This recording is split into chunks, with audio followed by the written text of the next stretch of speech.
പോലെ ഇരുമുടികൾ താങ്ങി ഒരു മനസ്സായി ഞങ്ങൾ വരുന്നു. പടിപൂജ കണ്ട് പടി 18 കേറി ഒരു നിമിഷം കാണുമ്പോൾ എന്റെ ജന്മം പുണ്യം. ഭക്തനെന്നും മുക്തി നൽകും സത്യമാണയ്യപ്പ.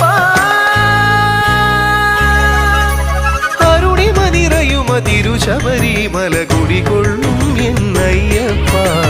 മലയിലുണ്ടയ്യൻ മനസ്സിലുണ്ടയ്യൻ ശബരിമാമല വാഴുമെന്നയ്യൻ.